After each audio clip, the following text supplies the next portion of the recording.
Assalamualaikum warahmatullahi wabarakatuh. Alhamdulillahirabbil alamin. Allahumma shalli ala sayyidina Muhammad wa ala ali sayyidina Muhammad. Kita lanjutkan kuliah kita ya. Kita bahas terkait dengan konsep akad dalam fikih muamalah. Nanti termasuk di dalamnya nanti akan kita bahas transaksi yang mana yang halal dan mana yang haram ya. Oke. Karena ini cukup banyak, ada 56 slide kalau tidak salah. Maka saya akan percepat ya penjelasannya. Ini dalil yang biasa digunakan untuk dasar hukum dari akad ya. Akad itu boleh dibilang kalau di kita kenalnya akad biasanya ada ya di ijab ada qabul ya. Atau biasanya kalau kita kenal dengan transaksi ya atau kesepakatan antara dua belah pihak itu disebut dengan akad. Ini kita bahas pengertiannya.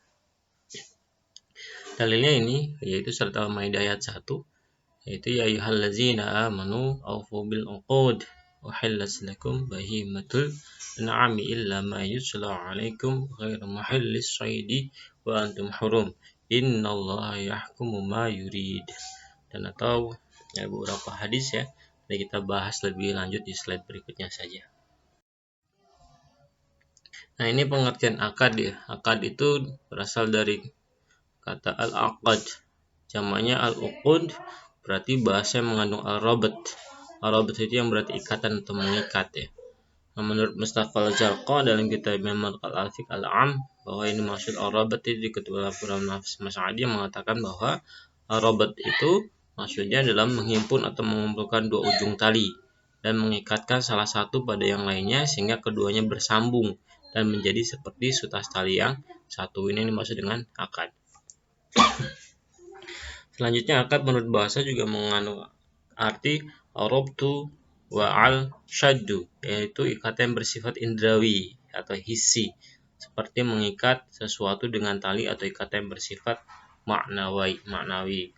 Nah, seperti ikatan dalam jual beli. Jadi ini yang dimaksud dengan akad menurut bahasa. Nah, dari berbagai sumber bahwa pengertian akad menurut bahasa intinya sama, yaitu secara bahasa akad itu adalah pertalian antara dua ujung sesuatu. Saya ulangi lagi, pengertian akad adalah pertalian antara dua ujung sesuatu. Nah, menurut istilah pertalian atau akad itu merupakan pertalian antara ijab dan qabul ya, sesuai dengan kehendak syariat yang berpengaruh pada objek perikatannya. Nah, ini ijab itu ada pernyataan melakukan ikatan, qabul itu pernyataan menerima ikatan ya. Jadi ijab dan qabul sesuai dengan kehendak syariat yang berpengaruh pada objek ikatan. Nah, ikatan antara dua perkara, baik ikatan secara nyata maupun ikatan secara maknawi, dari segi maupun dari dua segi ya, dari satu segi atau maupun dari dua segi, ini juga bisa dikatakan sebagai definisi akad menurut istilahnya. Nah, ada lagi yang mendefinisikan akad sebagai pertalian ijab dan qabul sesuai dengan kehendak syariat pada segi yang tampak dan berdampak pada objeknya. Ya, nah berikutnya ada yang mendefinisikan kalau akad itu merupakan perikatan antara ijab dengan qabul yang dibenarkan secara syara' yang menetapkan keridhaan kedua belah pihak.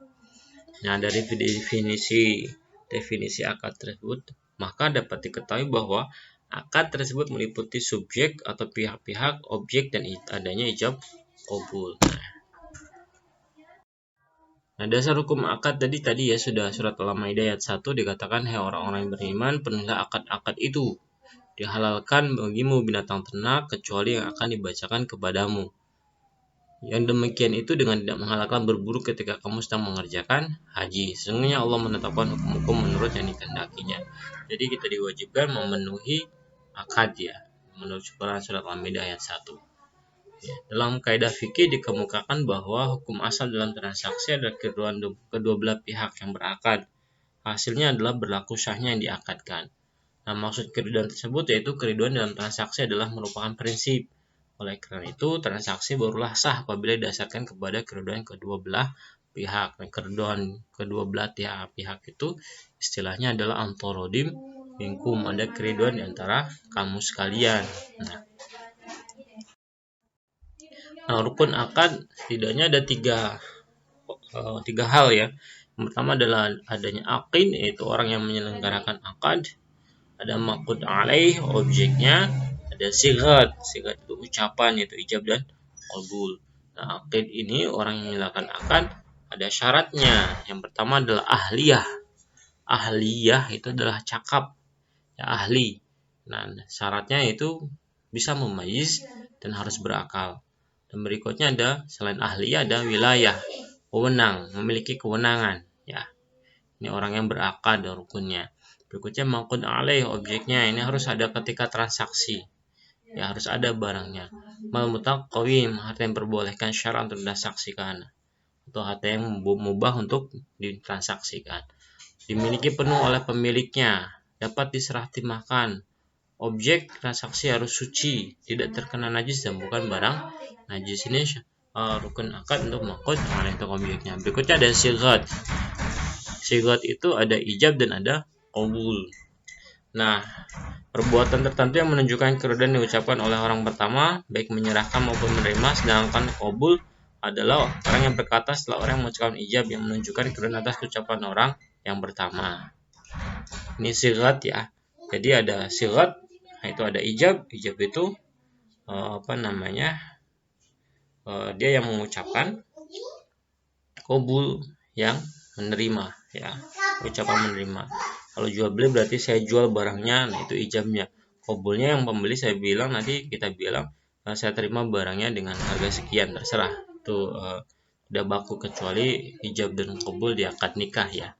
Sudah aturannya baku. Nah, macam-macam akad. Ini macam-macam nih. Ada ijroh, istisna, nanti kita bahas satu persatu, ya. Tapi pada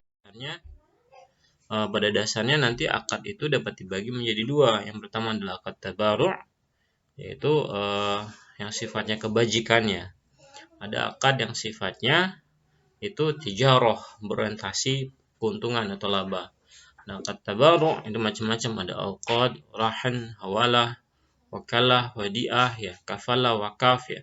Nah, ada tijaroh. Tijaroh ini terkait dengan keuntungannya bersifat dua. Yang pertama ada yang mengandung kepastian. Contohnya adalah ba'i. Ba'i itu jual beli, yaitu entah murabahah, muajal, salam, istisna, ya. Ada ijaroh. Ijaroh muntahi bitamlik. Ini keuntungannya kita bisa pastikan mau berapa. Ada keuntungannya tidak pasti. Contohnya adalah syirkah atau musyarakah, yang mudharabah, muzara'ah, musaqqah, ya. Nanti ini keuntungannya tidak pasti. Kenapa? Bergantung dari usahanya seperti apa dan bergantung dari kondisi dunia usahanya seperti apa. Nah, ini penjelasan satu persatu. Ini al-mudharabah, ya. Nanti silahkan baca sendiri. Pada dasarnya al-mudharabah itu nanti skema antara dua belah pihak. Dua belah pihak itu adalah yang pertama ada sahibul mal. Ini dia memiliki 100% modal, dan satu laginya adalah mudharib atau pengelola atau pengusaha. Jadi ada yang investasi, modal dikasih semua 100%, ada yang mengelola. Itu namanya mudharabah, ya. Nanti yang lainnya kalian baca sendiri. Ini rukunnya seperti ini, ya, silahkan nanti baca sendiri. Nah, ini syaratnya, ya. Syaratnya apa saja dan segala macam juga baca sendiri saja. Ini masih syaratnya, ya. Nah, ini setidaknya nanti mudharabah dibagi dua. Ada yang mudharabah mutlaqah. Mudharabah mutlaqah ini kontrak mudharabahnya cakupannya luas dan tidak dibatasi oleh ketentuan khusus, tidak memiliki ikatan. Jadi nanti lawannya mudharabah muqayyadah. Ini ada batasan-batasan. Misalnya ini saya kasih modal asal bisnisnya ini. Kalau saya kasih modal asal nanti harus dikembalikan dalam jangka waktu 2 tahun, ya. Saya kasih modal asal bisnisnya di lokasi ini. Nah, itu namanya mudharabah muqayyadah. Sedangkan mudharabah mutlaqah ini tidak ada syarat ketentuannya. Bebas, terserah dari pengelola atau pengusahanya. Nah, skemanya seperti ini. Dan nanti ada bank, biasanya kalau ini di perbankan, ya. Kalau ini perbankan kita sebut sahibul mal. Biasanya kalau perbankan adalah bank. Berikutnya adalah nasabah dan mudharib atau pelaku usaha. Sahibul mal punya modal 100%, mudharib punya tenaga kalian, punya proyek usaha, memiliki keuntungan, ada bagi hasilnya, ya. Berikutnya pengembalian modal ke sahibul mal. Berikutnya al-musyarakah. Al-musyarakah itu mirip dengan joint venture ya, tapi dengan prinsip profit sharing ya. Ini prinsipnya ini. Nah, ini definisinya musyarakah itu akan kerjasama antara dua pihak atau lebih untuk suatu usaha tertentu di mana masing-masing pihak memberikan kontribusi dana atau amal ya, dengan kesepakatan bahwa keuntungan dan resiko akan ditanggung bersama sesuai dengan kesepakatan. Jadi bisa 2 atau 3, mereka itu sifatnya biasanya urunan ya. Urunannya bisa modal 3 orang sama modal yang 1 pelaku usaha bisa, atau modal yang 1-2 orang modal tapi 50%, yang 2 orang modal 50%, tapi nanti boleh kesepakatannya salah satunya yang menjalankan usaha atau dua-duanya menjalankan usaha. Itu musyarakah. Ini rukunnya, nanti kalian baca sendiri ya. Nah, ini jenis-jenis musyarakah dan musyarakah pemilikan. Nah, tercipta karena apa? Warisan, wasiat, kondisi lain mengembangkan satu aset oleh 2 orang atau lebih. Berikutnya kepemilikan 2 orang atau lebih, berbagi dalam sebuah aset nyata dan berbagi pula dari keuntungan yang dihasilkan aset tersebut ya. Berikutnya ada musyarakah akad, ini tercipta dengan cara kesepakatan, di mana 2 orang atau lebih setuju bahwa tiap orang dari mereka memberikan modal musyarakah. Berikutnya ada mereka juga sepakat berbagi keuntungan dan kerugian. Ini berbeda ya antara musyarakah kepemilikan dan musyarakah akad karena adanya akad atau kontrak. Ini skema musyarakah nih, kalau di perbankan seperti ini. Ini bank punya modal, nasabah juga punya modal tapi plus tenaga keahlian. Ada proyek usaha, keuntungan, nanti bagi hasil. Yang pasti bagi hasil bagi nasabah itu lebih besar musyarakah dibandingkan dengan mudharabah. Kenapa? Karena kontribusinya lebih besar, tidak hanya keahlian tapi juga ada modal. Aplikasi musyarakah banyak nih, bisa terkait dengan pembiayaan proyek dan segala macam ya. Ini nanti kalian baca sendiri. Nah, berikutnya kita ke murabahah. Nah, kalau murabahah ini bagian dari bai atau jual beli ya. Yang sifatnya mirip dengan kredit. Nah, kalau di perbankan nanti ada kredit kepemilikan rumah, kredit kepemilikan kendaraan, dan di perbankan syariah itu disebut dengan murabahah ya. Nah, nanti ini definisinya adalah murabahah itu akan jual beli suatu barang di mana penjual menyebutkan harga jual yang terdiri dari harga pokok barang dan tingkat keuntungan tertentu atas barang, di mana harga jual tersebut disetujui oleh pembeli. Jadi kalau beli motor harga 10 juta, jual bilang ini motor harganya aslinya 10 juta karena dicicil ya selama 15 tahun misalnya jadi 15 juta misalnya. Ya. Contohnya itu. Nah, karakteristiknya apa? Penjual memberitahukan harga produk yang dibelinya, menentukan satu tingkat keuntungan sebagai tambahannya. Ini yang sulit dilakukan oleh perbankan syariah ya. Perbankan syariah.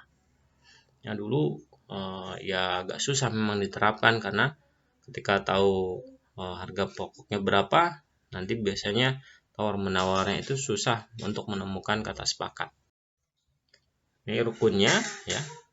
Dibaca sendiri, nanti saya kirimkan juga PowerPoint-nya. Nah, berikutnya ada wadiah. Mana wadiah ini ada sifatnya ada 2 nanti, wadiah yad domanah, ada wadiah yad amanah. Nah, ini kita bahas yad amanah dulu. Nah, wadiah ini merupakan simpanan ya, jadi penyimpanan. Kalau yad amanah ini yang disimpan tidak boleh dimanfaatkan ya.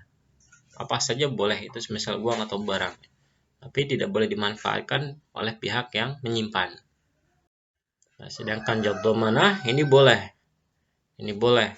Maka simpanan tadi akan memberikan implikasi karena penyimpan boleh menggunakan, maka ketika dia menguntungkan ya, ada keuntungan, maka bisa mendapatkan bonus atau bagi hasil. Ya, ini yang yad amanah, yad domanah. Yad amanah tidak boleh. Contohnya yang yad amanah biasanya berupa safety box ya. Kalau kita punya sertifikat tanah, takut rumahnya kebakaran, maka disimpan di safety box di perbankan. Kalau yad domanah banyak. Sekarang tabungan-tabungan perbankan syariah biasanya menggunakan skemanya 2. Kalau ada skema wadiah yad domanah, ya bisa jadi menggunakan mudharabah. Nah, selanjutnya ada bai. Bai yang lain selain bai murabahah tadi, ada namanya bai as-salam atau bai salam. Nah, ini secara sederhananya bai salam ini pembeli membayar uang ya atas barang yang telah sebutkan spesifikasinya. Sedangkan barang yang diperjualkan itu akan diserahkan kemudian. Mirip dengan inden. Jadi kita sudah punya spesifikasinya, kita beli, kita bayar sebagai pembeli, tapi barangnya nanti. Ya, ini bai'u as-salam. Ya, nanti ini baca sendiri. Rukunnya juga kalian baca sendiri. Berikutnya ada istisna. Nah, istisna ini merupakan kontrak penjual antara pembeli dan pembuat barang. Tapi dalam kontrak ini pembuat barang menerima pesanan dari pembeli, terus pembuat barang saja berusaha melalui orang lain. Itu memang berbeda. Jadi istisna itu, misalnya saya sebagai penjual dapat pesanan, tapi saya tidak buat sendiri, saya pesan ke orang lain, ya. Nah, kedua belah pihak juga nanti bersepakat harganya berapa dan sistem membayarnya seperti apa. Apakah dibayar di muka, apakah cicilan, ataukah ditangguhkan sampai pada waktu yang akan datang. Ya. Ini bayar istisna ya, nanti dengan hampir sama rukunnya dan segala macam ya. Ini silakan baca sendiri juga. Berikutnya adalah ijarah. Al-ijarah itu kata lainnya adalah sewa. Ya, nanti ini gampang lah kalau sewa, ini juga kalian bisa baca sendiri. Tapi ada sewa yang sifatnya itu ketika pada akhir periode jadi hak milik penyewa. Namanya al-ijarah wa iqtina' atau al-ijarah muntahiyah bitamlik. Jadi ketika membayar sewa itu plus dengan pokok ya, sewa berapa plus pokok, sewa berapa plus pokok, sehingga pada akhir periode itu jadi hak milik penyewa. Berikutnya ada al-qard. Al-qard ini terkait dengan hutang piutang, terkait dengan hutang piutang, pinjam meminjam ya, tapi tanpa keuntungan ya. Nah, ini rukunnya ada peminjam, ada pemberi pinjaman, ada dana al-qard, ada serah timah. Syaratnya dana yang digunakan dengan baik untuk kedua belah pihak. Nah, berikutnya ada wakalah. Ini wakalah atau wikalah, artinya penyerahan atau pendelegasian atau pemberian mandat.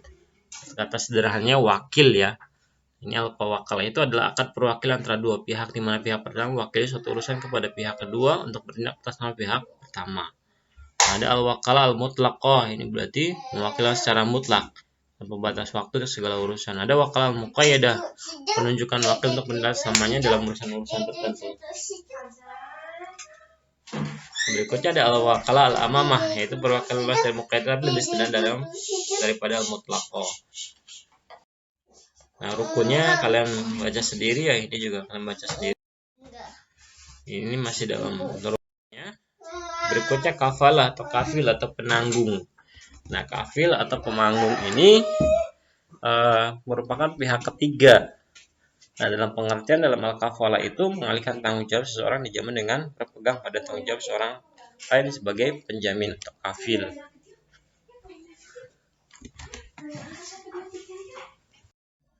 Nah, berikutnya ada al-hawalah. Ini perpindahan terkait dengan hutang ya, antara pihak satu dengan pihak yang lain. Nah, dalam perbankan hawalah ini merupakan perpindahan piutang nasabah atau muhal ke bank atau muhal lain. Biasanya ini terkait dengan misalnya kita hutang satu bank konvensional, terus biar enggak terjerat riba, maka kita pindahkan ke bank syariah. Nah, ini hawalah namanya. Ya, jadi kita apa ya istilahnya ya, mirip take over lah ya, mirip take over. Berikutnya adalah shaf. Shaf ini terkait dengan pertukaran antara emas dan perak atau pertukaran valuta asing ya, terkait dengan falas. Nah, kalau motifnya adalah untuk kepentingan pertukaran itu boleh, tapi kalau motifnya untuk spekulasi, untuk kepentingan spekulasi maka diharamkan. Nah, berikutnya rohan. Rohan itu gadai. Nah, gadai ya, ini skemanya seperti ini nih. Ya, nanti ada rohin nasabah, ada marhun jaminah, ini titip gadai pembiayaan ya. Nanti ini satu, maka 1B titip atau gadai pembiayaan apa ke murtahin. Ya, nanti marhun bih ini adalah pembiayaannya dikasih, permohonan pembiayaan disetujui, berikut ada akad pembiayaan, terus utang plus fee nanti dibayarkan. Ya, ini skema rohan atau gadai. Nah, berikutnya kita bahas transaksi yang diharamkan. Pada dasarnya untuk mengharamkan atau menghalalkan sesuatu pedomannya adalah akhlak ya. Nah, maka akhlak yang menjadi pedoman itu yang pertama adalah kejujuran atau syidik atau honesty, keadilan atau adil atau justice, berikutnya ada transparansi dan persaingan yang sehat. Nah, sebab dilarangnya suatu akad itu biasanya karena ada beberapa sebab. Salah satunya menimbulkan distorsi pasar. Ada juga terkait dengan kepada akadnya nih. Ya, terkait dengan akadnya, kembali pada akad. Misalnya rukunnya tidak dipenuhi, syarat-syaratnya tidak dipenuhi, itu menyebabkan akad itu dilarang, ya. Atau sebab lain, ini pelanggaran syariat semata atau menyulitkan dan merugikan. Nah, sebab dilarangnya suatu akad, yang pertama dikembalikan kepada akad ini. Yang pertama tidak terpenuhi rukun atau syarat akad. Jadi aqdaninya, orang yang berakadnya misalnya. Maqud alaihnya, objeknya tidak memenuhi syaratnya atau rukunnya, ya. Atau bisa jadi komitmen atas akad tadi mengandung riba, mengandung kecurangan, mengandung perjudian, itu juga tidak boleh. Nah, kalau bukan karena bukan akad, biasanya pertama penyebabnya dan menyulitkan dan merugikan. Berikutnya ada pelanggaran syariat semata.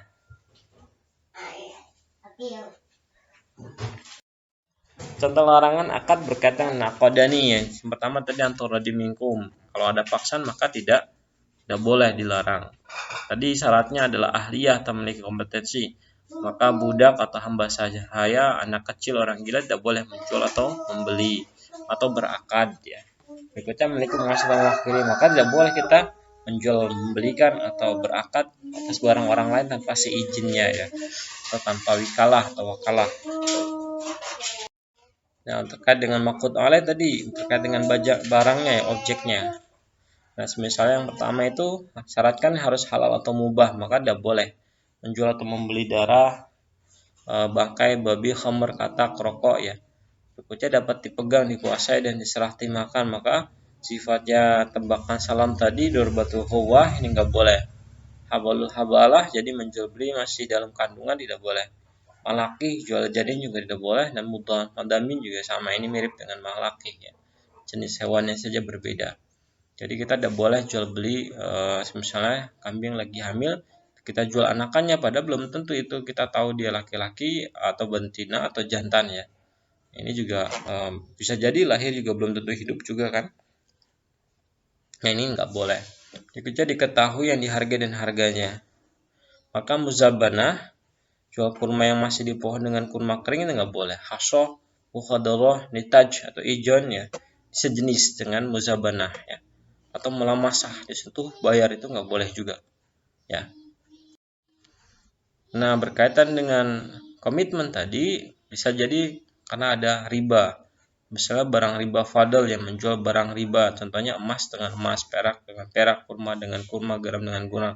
Harus spot dan sama timbangannya meskipun kualitasnya berbeda, nggak boleh. Emas sama emas, misal sama timbangannya tapi kualitas berbeda, maka tidak boleh. Ini yang disebut dengan barang riba fadl. Atau jual beli al-inah, ini jual beli fiktif yang pada dasarnya adalah melegalkan riba. Contohnya adalah jual beli emas, tetapi kita tidak pernah pegang emasnya, ya. Kita hanya store terus nanti dapat pembuktian kalau semacam sertifikat kita punya emas sekian, tapi kita tidak pernah pegang emas, itu juga tidak boleh, ya. Namanya jual beli alat. Nah, berikutnya contoh lain berkait dengan kecurangan. Ada yang sifatnya asymmetric information ini. Ada an-najasi, ghaban al-murtasyal, faiz, nazabah, muaqqalah, ikhtikar, talaqi rukban, dan tadlis. Kita bahas satu persatu. Nah, transaksi yang diharamkan bisa ada beberapa cara, ya. Ada beberapa hal yang menyebabkan transaksi itu haram. Yang pertama haram zatnya atau objek transaksinya. Ya, ini yang biasanya suatu transaksi dilarang karena objeknya ini merupakan objek yang haram atau haram dalam hukum agama Islam, seperti jual beli alkohol, narkoba, organ manusia, ya, ini tidak boleh. Daging babi juga tidak boleh, ya. Haram selain zatnya. Ini biasanya kalau haram selain zatnya itu cara bertransaksinya, ya, atau komitmen transaksinya yang menyebabkan dia haram. Contohnya data tadlis ikhtikar ba'in, najasi taghrir atau gharar, riba, maisat, talaqi jalab, talaqi rukban, jual beli hadir bilbad, riswah atau suap. Nah, ini tadlis. Tadlis itu bahasa sederhananya penipuan ya. Jadi kita bilangnya berapa, penipuan itu macam-macam, bisa menyembunyikan informasi dalam hal kualitas, dalam hal harga, ya, dalam hal waktu penyerahan. Ya nanti padahal nggak dikirim-kirim, ini menyebabkan diharamkan tadlis ya, penipuan. Berikutnya ihtikar, itu menimbun. Ya, ini juga dilarang menimbun. Contoh sekarang paling ini menimbun masker ya. Harganya jauh jadi mahal, atau panic buying sehingga dia menunggu panic buying menimbun beras nanti dijual ketika harganya mahal, ini juga tidak boleh. Berikutnya ada bayan najasi, ini menciptakan permintaan palsu. Contohnya misalnya saya sebagai penjual punya teman misalnya, terus kita bilang ke teman kita, nanti kalau kamu ada pembeli pura-pura nawar ya, kamu sembunyi dulu, nanti kalau ada pembeli datang saya pura-pura nawar dan kamu puji-puji barang saya, baguslah dan segala macam, sehingga nanti pembelinya itu terpengaruh. Ini namanya bai an-najasi. Berikutnya adalah tagrir atau gharar. Gharar itu adalah apa-apa yang akibatnya tersembunyi dalam pandangan kita, dan akibat yang paling mungkin muncul adalah yang paling kita takuti. Ya, ini perjudian ya. Bisa untung bisa tidak, tapi yang paling mungkin muncul itu adalah paling yang merugikan kita. Ini namanya gharar. Gharar ini bisa dalam bentuk kuantitas, kualitas, gharar harga, dan gharar menyangkut waktu penyerahan. Ini juga menyebabkan akad itu diharamkan.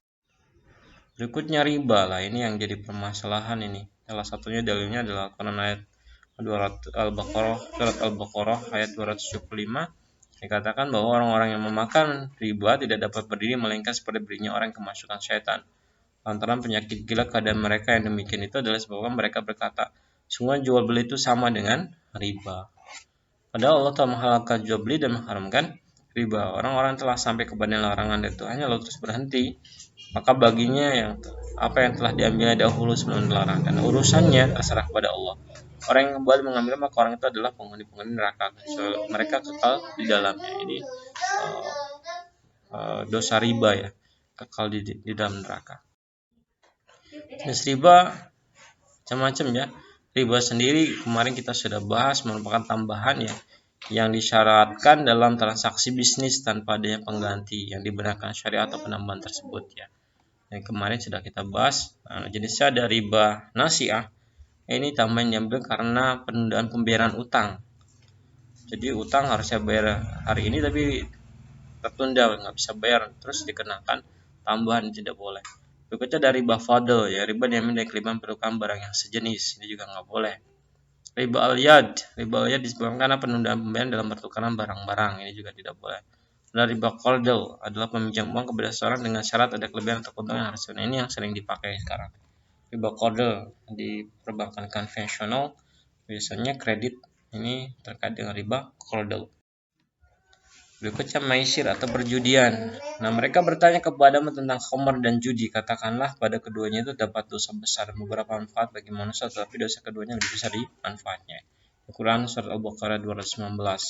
Quran surat Al-Maidah 90 juga menerangkan yang hal sama. Judi, maisir, ya, mengundi nasib, ini perbuatan yang keji atau zalim ya, termasuk perbuatan syaitan. Ini tidak boleh dilakukan.